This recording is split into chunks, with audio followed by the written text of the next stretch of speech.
வணக்கம் நண்பர்களே. பரபரப்பான அரசியல் சூழ்நிலையில் அதிமுக செயற்குழு பொதுக்குழு கூட்டம் சென்னை மாநகரத்தில் ஸ்ரீ வாரு திருமண மண்டபத்தில் நடந்து வருகிறது. இதற்கு தலைமை யார் வகிக்கிறார் என்றால் அவைத்தலைவர் தமிழ்மகன் உசேன் அவர் தலைமையில் தான் அதிமுக செயற்குழு பொதுக்குழு கூட்டம் நடந்து வருகிறது. இதுல 26 தீர்மானங்கள் நிறைவேற்றப்பட்டிருக்கு. பெஞ்சன் புயலில் சரியாக செயல்படாத திமுக அரசுக்கு கண்டனம் என்று சொல்லியிருக்கிறார்கள். சட்டம் ஒழுங்கு சீர்கேடு, அதிக வரி விதிப்பு உள்ளிட்டவை கண்டித்து தீர்மானம். தேர்தல் வாக்குறுதிகளை நிறைவேற்றாத திமுக அரசுக்கு கண்டனம். டங்சன் சுரங்கத்தை ஆரம்பத்திலேயே தடுக்க தவறிய முதலமைச்சர் ஸ்டாலினுக்கு கண்டனத்தை அதிமுக பொதுக்குழு சொல்லியிருக்கு. திருக்குறளை தேசிய நூலாக அறிவிக்க மத்திய அரசை வலியுறுத்தி அதிமுக பொதுக்குழுவில் தீர்மானம். மத்திய அரசுக்கு வலியுறுத்துறாங்க, ஆனா திமுக அரசுக்கு கண்டனத்தை பதிவு சொல்றாங்க. இதற்கு தான் திரு எடப்பாடி பழனிசாமி எதிர்க்கிறார். புரியல. ஃபார்முலா 4 பந்தயம், பேனா நினைவு சின்னம் உள்ளிட்டவற்றிற்காக நிதியை வீணடிக்கும் திமுக அரசுக்கு கண்டனத்தை தெரிவித்திருக்கிறார்கள். குடிமராத்து திட்டத்தை தொடர்ந்து செயல்படுத்த தவறிய திமுக அரசுக்கு கண்டனம். கோதாவரி, காவிரி, பரம்பிக்குளம், ஆழியாறு, பாண்டியாறு, குன்னம்புழா திட்டங்களை தொடர தவறிய திமுக அரசு கண்டனத்தை பதிவு செய்திருக்கிறார்கள். நீட் தேர்வு ரத்து குறித்து நாடகமாடும் திமுக அரசுக்கு கண்டனத்தை பதிவு செய்திருக்கிறார்கள். வாக்காளர் பட்டியலில் நிலவும் குளறுபடிகளை சரி செய்து நியாயமாக தேர்தல் நடத்த இந்திய தேர்தல் ஆணையத்தை வலியுறுத்தி தீர்மானம். சாதிவரி கணக்கெடுப்பை எடுக்க திமுக அரசை வலியுறுத்தி அதிமுக பொதுக்குழுவில் தீர்மானம். இஸ்லாமிய சிறை கைதிகளை விடுதலை செய்ய எந்த முயற்சியும் மேற்கொள்ளாத திமுக அரசுக்கு கண்டனம். கல்வியை மீண்டும் மாநில பட்டியலில் சேர்க்க சட்ட திருத்தம் மேற்கொள்ள மத்திய அரசை வலியுறுத்தி அதிமுக தீர்மானம்.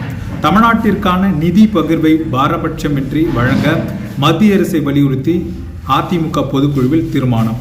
2026 எடப்பாடி பழனிசாமியை மீண்டும் முதல்வராக்குவோம் என்று தீர்மானம் சொல்லியிருக்காங்க. இதுல மொத்தம் 26 தீர்மானங்கள் நிறைவேற்றப்பட்டிருக்கு. தொடர்ச்சியாக மத்திய அரசை எந்த ஒரு எதிர்க்க முடியாம திரு எடப்பாடி பழனிசாமி வலியுறுத்தி இருக்காரு. இதுதான் அவருடைய வீரம். தெரியுதா? இப்படிலாம் இருந்தா எப்படி 2026 ஜெயிக்க முடியும்?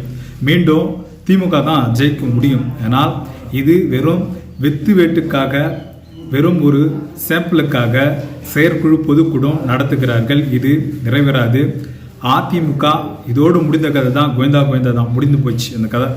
ஏன்னா திரு எடப்பாடி பழனிசாமி தலைமையில் இருக்கும் வரை அதிமுக ஜெயிக்காது. இதுதான் உண்மையாக இருக்கிறது. அந்த அடிப்படையில் தான் சும்மா ஒரு வருடத்திற்கு ஒரு முறை செயற்குழு பொதுக்கூட்டம் நடத்துவார்கள். அதன் அடிப்படையில் தான் இந்த சம்பிரதாயத்திற்காக இந்த கூட்டத்தை கூடியிருக்கிறார்கள். இது வெல்லாது, ஜெயிக்காது, வெற்றி பெறாது. நீங்களே எப்படி வேணாலும் எடுத்துக்கலாம். மத்திய அரசு தொடர்ச்சியாக வலியுறுத்துறாங்க. ஆனா திரு எடப்பாடி பழனிசாமி இன்னும் பாஜக அரசை எதிர்க்க முடியாமல் ஒரு கோழைத்தனமாக தான் இருக்கிறார். இதுதான் நம்ம சொல்றோம். அவர் ஆளுமை பண்பு கிடையாது. ஒரு ஆளுமையற்ற தலைவராக சும்மா பொதுச் செயலாளர் என்ற பதவியை வாங்கி கொண்டு அவரால் எந்த ஒரு மாவட்ட செயலாளர் கூட பதவியை நீக்க முடியாமல் அவருடைய ஆளுமை அப்படிதான் இருக்கிறது. அதுதான் நம்ம சொல்றோம். ஏன்னா தொடர்ச்சியாக இதே நிலைமையில் தான் இருக்கிறது. மெகா கூட்டணி என்று சொன்னார்ல, அது மெகா கூட்டணியை உருவாக்க முடியாது. அவரை நம்பி எந்த ஒரு கூட்டணி கட்சி தலைவர்களும் வர மாட்டார்கள். அதுவே நிதர்சனமான உண்மை. 2026 அதிமுக கூட்டணி அங்கேயே தான் இன்டாக இருக்கும். அதிமுகவுக்கு யாரும் படையெடுக்க மாட்டார்கள். இது சொல்றதுக்கே வேஸ்ட் தான். இது வீணடிக்கும் செயல் என்று தான் நம்ம சொல்றோம்.